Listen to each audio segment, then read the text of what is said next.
ओम नमो भगवते वासुदेवाय। साधकों, हम श्रीमद् भगवद गीता के 13वें अध्याय का श्रवण कर रहे हैं और श्लोक संख्या 34 तक सुन चुके हैं। आज हम श्लोक संख्या 35 का श्रवण करेंगे। तो आइए देखते हैं श्लोक संख्या 35 में भगवान कृष्ण अर्जुन को क्या बता रहे हैं।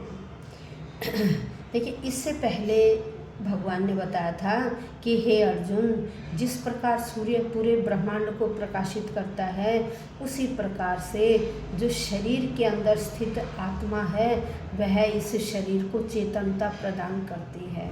तो देखिए श्लोक संख्या 35 में क्या है, क्योंकि पूरे अध्याय में ही शरीर और शरीर के अंदर जो स्थित है आत्मा, उसके बारे में बताया गया। प्रकृति, पुरुष और चेतना के बारे में बताया गया है।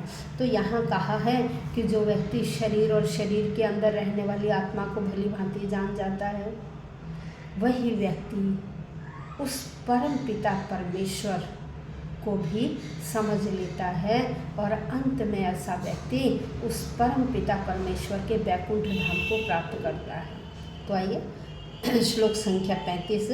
क्षेत्र क्षेत्रज्ञोरेव मनंतरम ज्ञान चक्षुषा भूत प्रकृति मोक्षम चाहिए विदुर यान्ति ते परम। अब देखिए यहाँ क्या कह रहे हैं भगवान, क्षेत्र क्षेत्रज्ञ हो, कह रहे क्षेत्र हो गया ये शरीर, और क्षेत्रज्ञ हो मतलब शरीर के अंदर रहने वाला स्वामी। कौन है शरीर के अंदर रहने वाला स्वामी?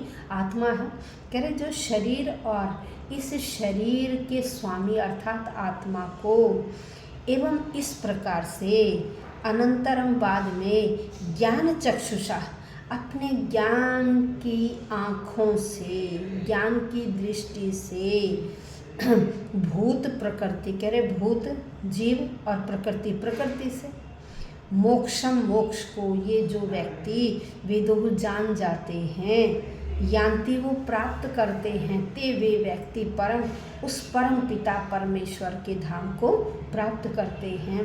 यहाँ भगवान कह रहे हैं कि देखिए जो लोग अपनी ज्ञान रूपी आँखों से शरीर और शरीर के जो ज्ञाता है, जो शरीर का स्वामी है, जो इसके अंदर रहता है, उसको जान जाता है, वह व्यक्ति भव बंधन से भी पार हो जाता है। वह भव बंधन से पार हो जाता है, भवसागर को पार कर लेता है और अंत में उन्हें परम लक्ष्य, परम धाम, वैकुंठ की प्राप्ति होती है। अब इस पूरे 13वें अध्याय में शरीर, उसके स्वामी के बारे में बताया गया, प्रकृति के बारे में बताया गया है कि देखिए मनुष्य को क्या करना चाहिए, सत्संगति करनी चाहिए। जब हम सत्संगति करेंगे तो ईश्वर का स्मरण अवश्य होगा और धीरे धीरे हम उस पर ब्रह्म को जानने की ओर चल पड़ेंगे। हमारी बुद्धि उस तरफ जानी शुरू हो जाएगी कि पर ब्रह्म क्या है, उसके बारे में हम सुनना पसंद करेंगे। और फिर क्या होता है कि ऐसे व्यक्ति उस पदार्थ और आत्मा के अंतर को समझने लग जाते हैं। इस प्रकार से क्या है, गुरु भी हमें अनेक प्रकार के उपदेश देता है, जिससे शरीर जो शिष्य है उसको इस देहात्म बुद्धि, उसे ये पता लग जाता है कि यह देह इस आत्मा से अलग है। ये शरीर और आत्मा क्या है, दोनों अलग अलग हैं, इसका उसे ज्ञान हो जाता है। जब मनुष्य ये समझ जाता है कि शरीर और आत्मा अलग अलग हैं, तो क्या है, उसे सूक्ष्म और स्थूल शरीर के बारे में भी पता लग जाता है। ये स्थूल शरीर क्या है, जो ये हमारा दिखाई दे रही है, क्या स्थूल शरीर है, और सूक्ष्म शरीर क्या, जो इसके अंदर स्थित है, मन क्या है, सूक्ष्म शरीर है। आत्मा भी क्या है, सूक्ष्म है। तो उसे हर कोई नहीं जान पाता है। तो कह रहे मन है ना, वो क्या है, वो सूक्ष्म अभिव्यक्ति का साधन है। जब व्यक्ति ये समझ जाता कि जो भी क्रियाएं हो रही हैं यह इस जीव की अंतः क्रियाएं हैं, जीव की अंत चेतनता के कारण है। चेतना कौन है, ये आत्मा। भाई ये चेतना कौन है, आत्मा। जब तक ये चेतना यहाँ रहती है तो हम सारे कार्य करने में सक्षम होते। जब ये चेतना यहाँ से अलग हो जाती है तो क्या फिर हम कोई कार्य नहीं कर पाते।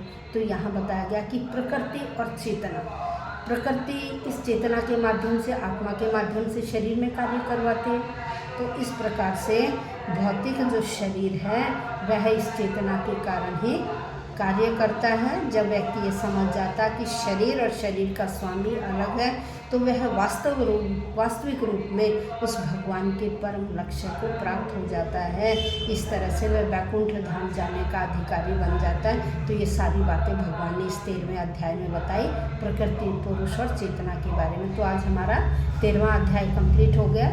लाइक कीजिए, शेयर कीजिए, वीडियो पूरी सुनिए, अपने बड़े बूढ़ों को भी सुनाइए, और जिन्होंने सब्सक्राइब नहीं किया वो सब्सक्राइब अवश्य करें। और यदि कोई अपनी जन्म कुंडली बनवाना चाहता है या किसी समस्या का समाधान चाहता है, तो वह मेरे व्हाट्सएप नंबर पर कांटेक्ट कर सकते हैं। व्हाट्सएप नंबर है 7428809446 या 8368993920। धन्यवाद।